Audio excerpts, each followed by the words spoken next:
খাদ্যমন্ত্রী সাধন চন্দ্র মজুমদার বলেছেন, অতিরিক্ত ছাঁটাই ও পলিশের কারণে চালের পুষ্টিগুণ নষ্ট হয়ে যায়। তাই রাইস মিলে পলিশ বন্ধে আইন করা হয়েছে। আমন মৌসুম থেকে তা কার্যকর করা হবে। এর ফলে উৎপাদন খরচ কমে ভোক্তারা কম দামে চাল কিনতে পারবেন। দুপুরে নওগাঁয় খাদ্য বিভাগের কর্মকর্তা কর্মচারীদের সাথে মতবিনিময় সভা শেষে তিনি এসব কথা বলেন।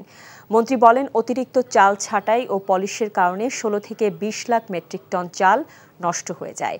তিনি আরও বলেন, বস্তায় ধানের দাম ও জাত লেখার বিষয়ে কাজ শুরু হয়েছে।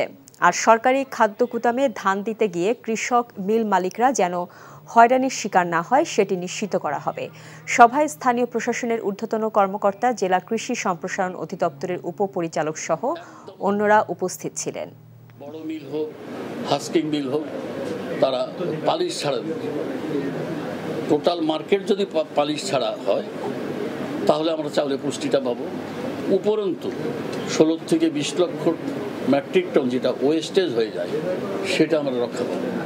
উপরন্তু তাদের উৎপাদন খরচ মিনিমাম কেজি প্রতি 2 টাকা 2.5 টাকা কম হবে। ভোক্তারা অটোমেটিকলি একটু কম দামে খেতে পারবে।